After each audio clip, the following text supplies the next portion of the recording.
Well, hi again, everybody. District play continues in 12-5A on Friday night for the Robert E. Lee Red Raiders. By the way, it is homecoming this week, being observed at Robert E. Lee High School, and the Rockwall Yellow Jackets come calling at 7:30 Friday night. Coach Darrell Piske is with us following a bye week. A bye week does not mean an off week. No, that's right. You did not take the week off. No, right? we kind of followed standard procedure, what most people do. We gave the kids the Monday off, and then Tuesday and Wednesday we got after it against each other, shortened our practices a little bit, but just really got after it good on good, and made a lot of scrimmage type situation. Yeah, I was going to say, it's not two-a-days, obviously, because they're in school, but can you go back to doing some of the fundamental things that you don't have time to do during the regular season? And that's what everybody does. That's what we did. We just wanted to, find a time who'll get in there and compete and go good on good and just, get after it a little bit. And, it worked out pretty well. 2 games into the district season, and we'll see some video highlights of some of the big plays so far this year. But 0-2. Coach, talk about where you think your ball club is right now. Really, it just shows you how important the mental part of the game is. We felt like that's the frustrating part as coaches. Is you look at the talent, and you feel like here's where we ought to be, and then you get into the season, and we talked about at the beginning of the year. The mental part was the part that scared us the most because we hadn't had enough time to really see where we are mentally, mental toughness and things like that. And so, really it's frustrating. I feel like we ought to be 3-3 and ought to be in the district race without having our backs against the wall. Turnovers have hurt us. There's some positions we got to continue to get better at on the football field. But, the kids showed up all week and worked hard, and so that side of it they're doing a great job on. We just got to transfer it into wins on Friday night. The last game was marked by the turnovers. There were 5 of those babies. Do you talk about that? Or I've heard coaches say that, let's not talk about them because it just jinxes and makes it worse. What do you do about Well, in a football game, you sometimes you feel like you jinx a kid when you go, hey, protect the ball. But, that's part of that mental discipline. I've got to know, if a running back's trying to fight for every yard, he's got to know at what point that ball security is more important than getting an extra 6 inches and that kind of thing, and just maintaining high and tight throughout the process. And we've got to, continue to improve on that, because that's what's cost us a football game last Friday night. 8 years ago, this school won a state championship. What do you think, as you try to get it back to that point, what do you think the biggest barrier is to that? Right now it's confidence in our kids and really the mental toughness part. I think last spring we had 2 football players run track and on the skill kids side of it, and to me it's going to be pretty important that we all get out there and compete on the track, because number one, track's going to build the mental toughness. Biggest thing I told the kids you can see is you're not going to win every race, and so we can sit out there watching the track meets and see a kid in 5th place let up 10 yards for the finish line, and then we can teach him how to compete, because really competing is all about learning to compete with yourself and not worrying about what's going on around you, but just trying to do as good as I can do in whatever I'm doing. And so, it's going to be big in the spring, getting all those guys to run track and just getting the mental toughness back. And I think that's what we're missing the most. That's interesting you say that, because I know you're an old track coach and an official yourself. What's the correlation between football and track? Because I've heard that for years. Well, I'd always said it and felt it as a track coach and a football coach that I get kids talk about, well, I run the 100 and 200, and I said, well, I want to see who runs the man's race, runs the 400, because it doesn't matter how much you train for the quarter, it's going to hurt. And so, a guy goes into that knowing it's going to hurt, and he'll attack it and go get it. That's the guy you're looking for, when the heat of the battle's on, he's going to bow up and get after it. And so I finally did the research, and I went through, and it was when I was at Fairfield, I went through and took all the 3As that had a mile relay at the state track meet.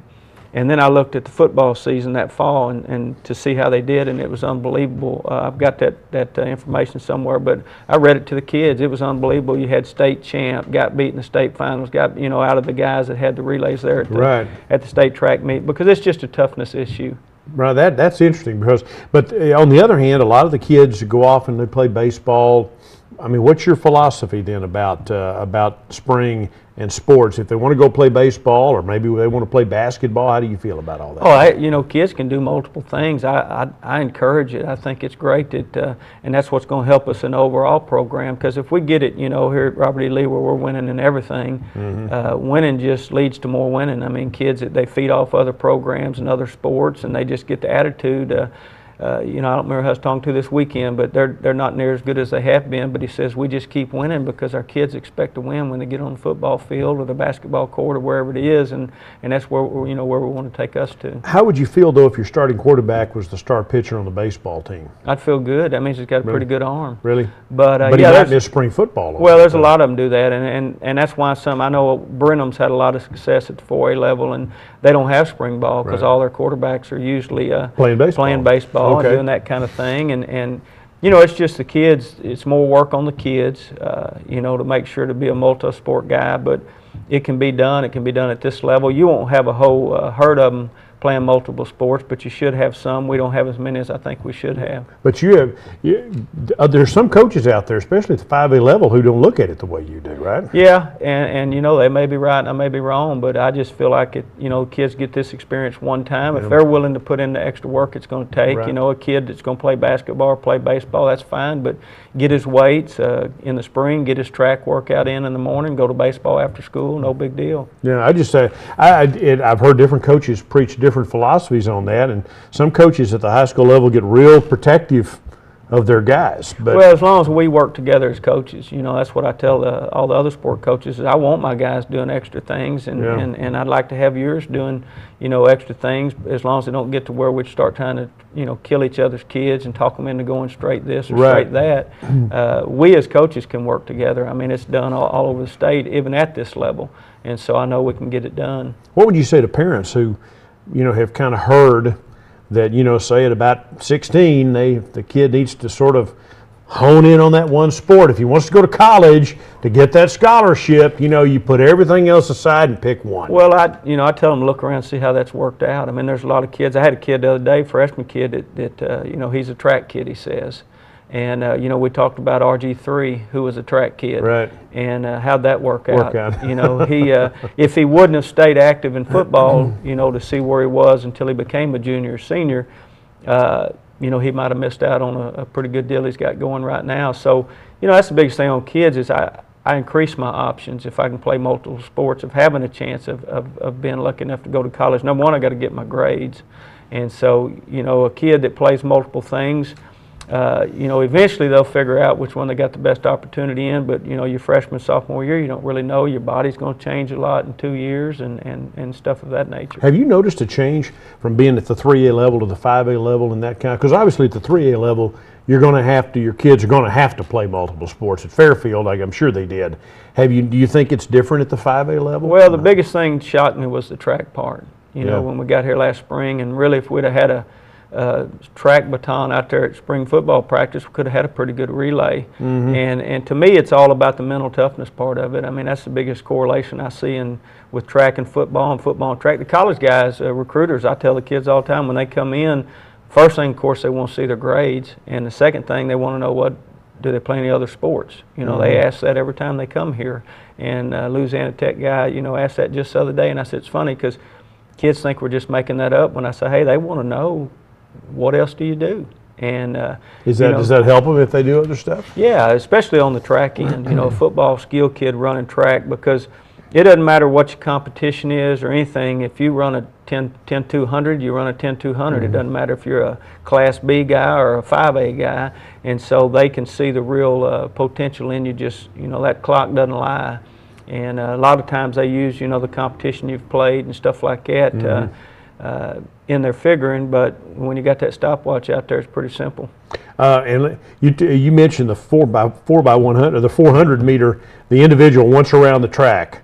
That is, that's to you, that's kind of a barometer of whether a kid will quit or not. Yeah, we'll start doing it this spring. Last spring we had too much to do to get that done, but you know, at Fairfield, we ran 500s every day. We, you know, and this was just with our off-season kids because, you know, they all complain about the 400s. So we said, well, we'll just run 500s, and then that 400 won't be anything. But, you know, it just made our kids tougher. You know, we went out there and we did eagle spell out, and if it wasn't perfect, and third strike, we hit the track. And really the first 2 weeks of off-season was pretty much run a bunch of 500s during the period. But, you know, I just think that's the race. Now, if you threw some hurdles out there, it'd add to it a little bit. But the 400 is just the race where it's going to hurt. It doesn't matter how well conditioned you are and stuff like that. If you attack it, it's going to hurt. And the guys that can fight through it are usually pretty tough. All right, that's interesting. That's the kind of stuff you try to do to build a football program, right? It's part of it. Okay. Through 6 ball games, injury-wise now, if you've had this week off, has it affected things having this bye week to get healthy? Well, that's what you try to do. You want to get after it during that bye week, but you also want to give the kids a chance, you know, for their body to heal.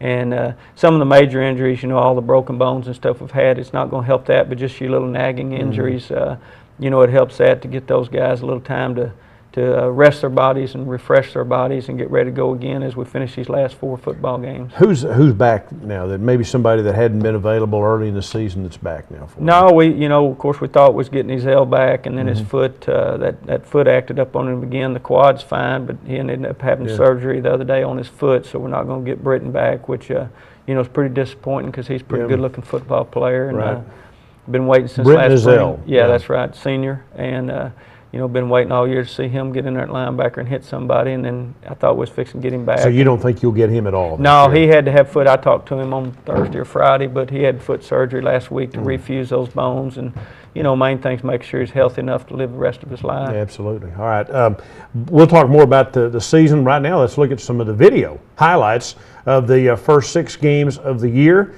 The Red Raiders started off with Sulphur Springs. There, of course, was Lufkin and John Tyler in there. There have been 2 district games so far, and then the win over Texas High. And here you are. This is the first game of the year, I think, right, against Sulphur Springs? Let me or is see. that the John Tyler game? I believe that's Sulphur Springs. Sulphur Springs, that little 10 sophomore quarterback came in, and you know, we've had spurts. You know, shown spurts of being a pretty good football team, and then you know, biggest thing, got in the district play and turned the ball over against North Mesquite. Mesquite Horn's just pretty good. Them and Mesquite had a really good battle. I think one of those touchdowns belonged to LaQuintus Wallace, I think, didn't it? And that's Marcus White right there. Marcus, good hard runner, just a football player. You know, we had to bar him early in the year. This Lufkin here. I think that's Spencer Bohr right there picking that off, or Resin Pullum. Think about the Lufkin game. They built up a lead, and then you guys came back and made it fun at the end. Yeah, they like I say, they battled, and then you know, really the only game that you're just really disappointed in is that North Mesquite game with those turnovers pretty much costing us the game. And there's Pullum. I think, was that Pullum's interception? That was Resin, yeah. Right here, Loomy, perfect onside kick. The guy on the edge, that's his one job, is not to let it go out of bounds, and so he did a good job. Here's LaQuintus again. LaQuintus going north and south. You know, he's had a lot of nagging injuries and stuff this year, and this and that hurt and stuff like that. So, you know, hopefully this bye week helped him get healthy and get back to running downhill and, you know, dominating. Looking at the highlight, the block there, what a great block. That's Josh Wisecarver out there on the edge. And LaQuintus again.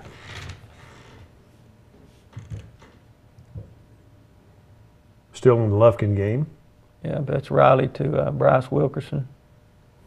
Bryce has done a good job. He's pretty tough to tackle in the open field. Now he's a junior, right? Yes. Mm-hmm. Now who caught that ball? I think that's Mark Easton. Mm-hmm.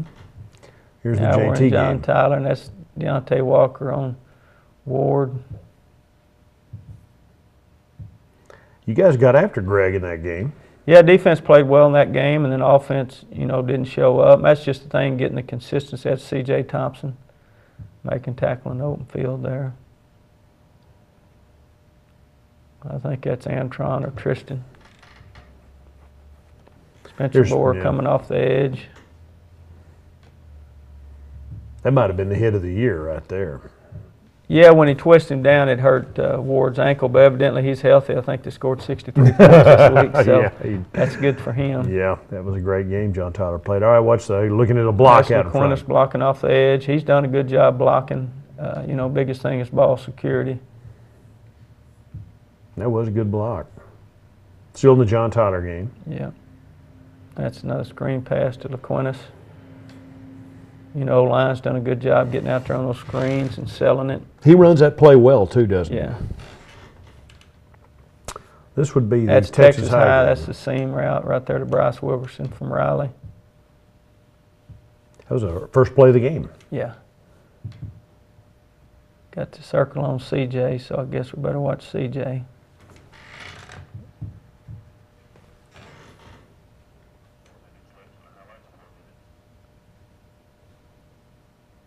Pick off. That's Spencer Boer picking it off late in that Texas High game. And that helped seal the deal in that ball game. And the offense, you know, they got a couple of turnovers and went in and capitalized. Delkey Derrick. Another junior, right? No, he's a senior. Yeah, I've talked to Delkey this year. That's Bryce Stewart picking the ball off in the corner there.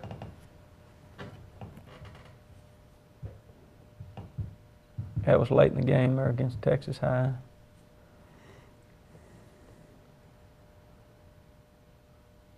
Marcus like a little bowling ball in there. He runs hard. Good kid.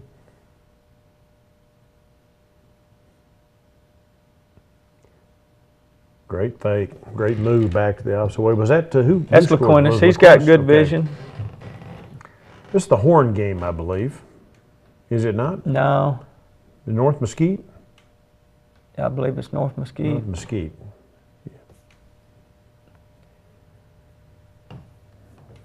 That was a Gaines kid, Roderick, sophomore.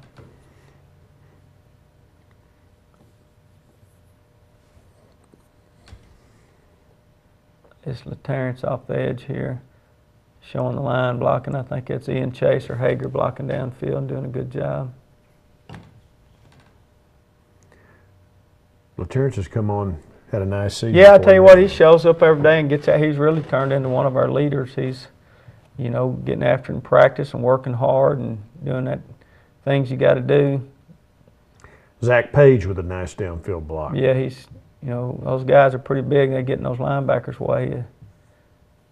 Give us some good cuts. That's LaTerrence there running downhill.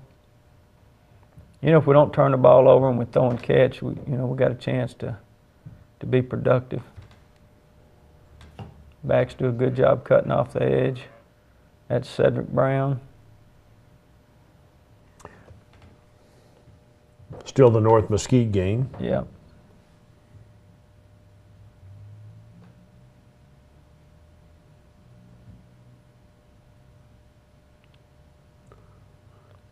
That's Screen Wilkerson. to Marcus. Yeah, Marcus. Nice Marcus White. Now this is the Horn game. Yes.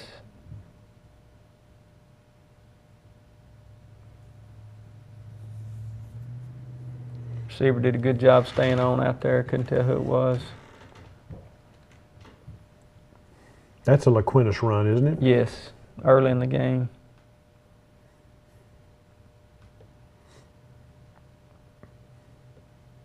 Good defensive play here, good angles.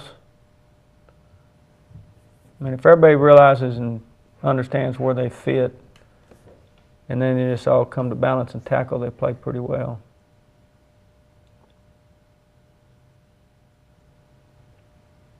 That's late in the game. I think that's Antron Henry getting after the quarterback there.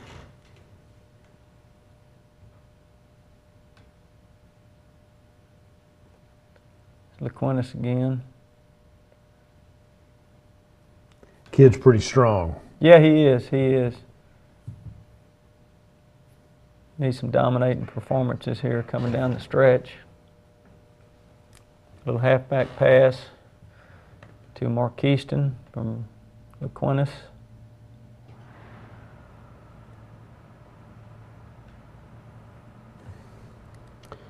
And maybe a touchdown coming up here.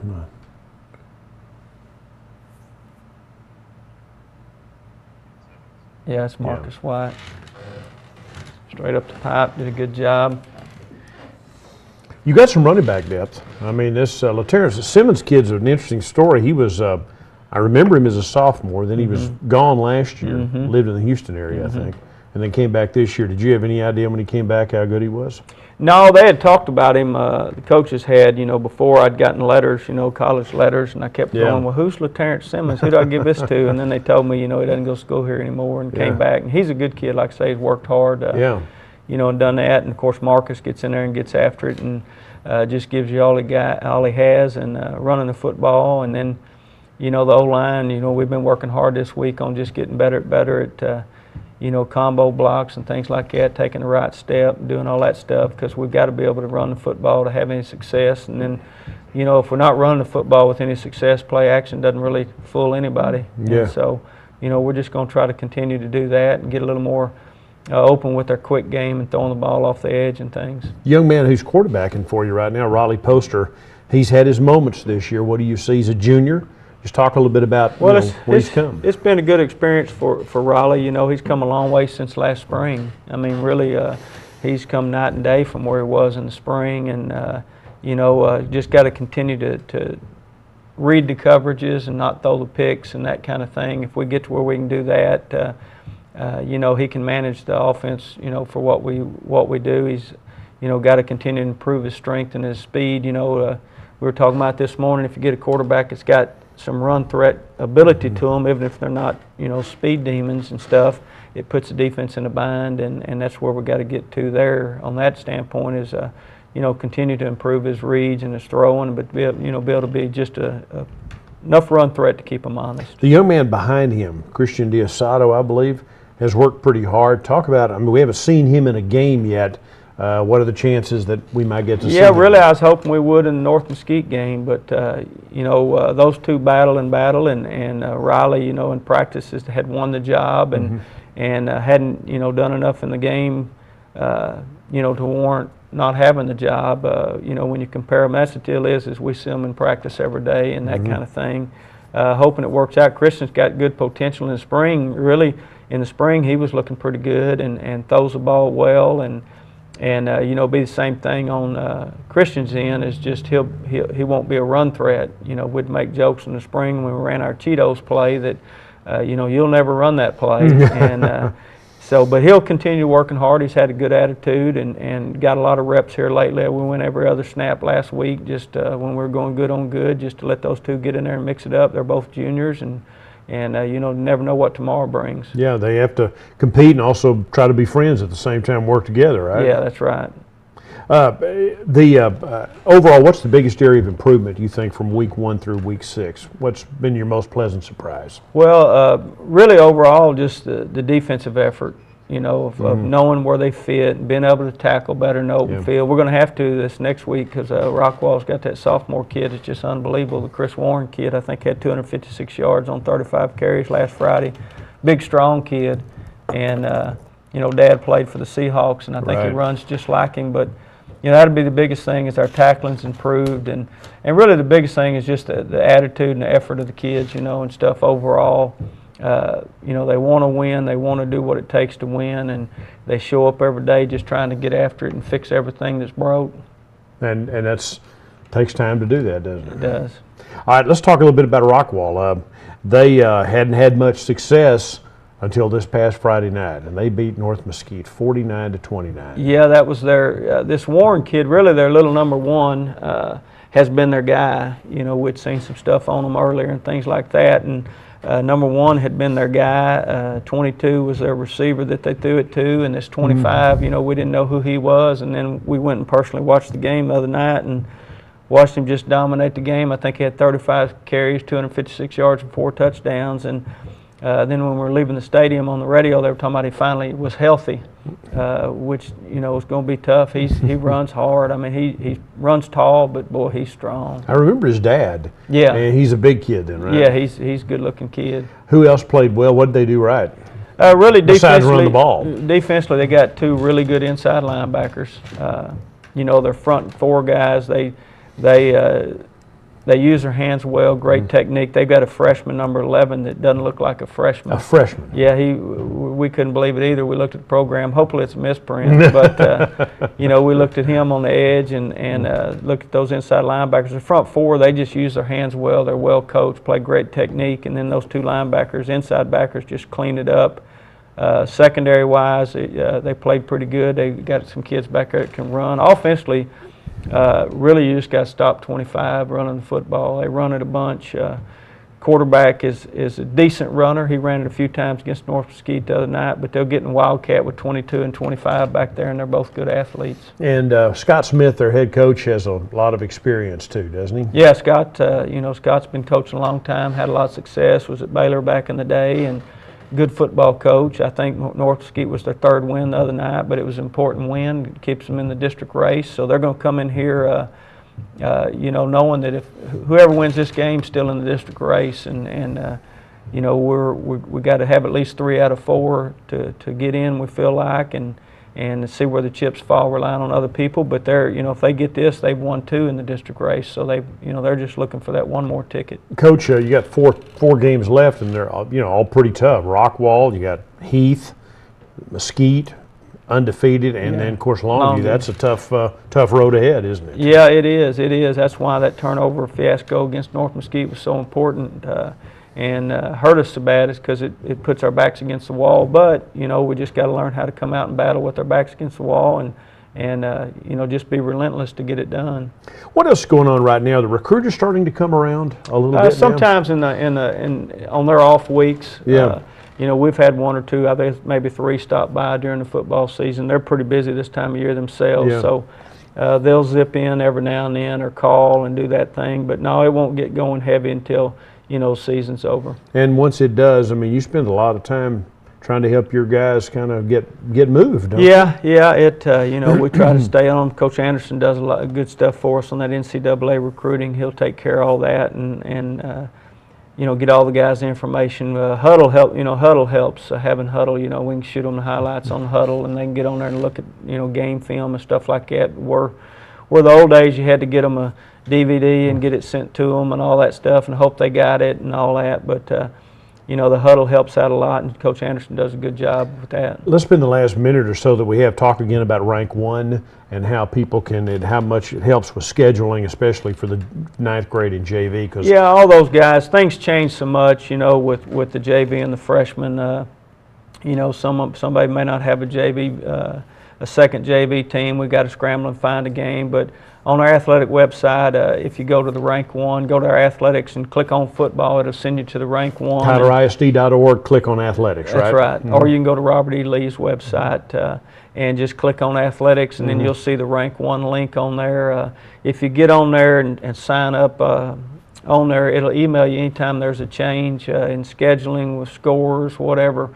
It'll automatically send you an email. And what I liked about it, and of course I didn't discover it till about 3 or 4 weeks ago, but you can click on the actual venue and it'll give you a map to that stadium and where you're playing and that kind of thing. So, and sometimes the venue may change. You know, they may call and say, hey, something's up here. And if a parent's tuned in, locked into that, then they can just click on that. And we'll get better at putting more information, stats and stuff like that on there. Right now we're just trying to get, you know, coaches aren't very technological. And so we spend our time right now trying to get the schedules on there, results on there. If we can get everybody, once we get all in tune with it, I think it'll be pretty good down the road. And again, the venue this week is right here at home. It's at Trinity Mother Frances Rose Stadium. It's homecoming. The Red Raiders against the Rockwall Yellow Jackets. It's a 7:30 kickoff Friday night at Trinity Mother Frances Rose Stadium. Need to see you there. The Red Raiders need and deserve your support as they march through the 2012 season. For Coach Piske, I'm Bill Coates. Thanks for joining us.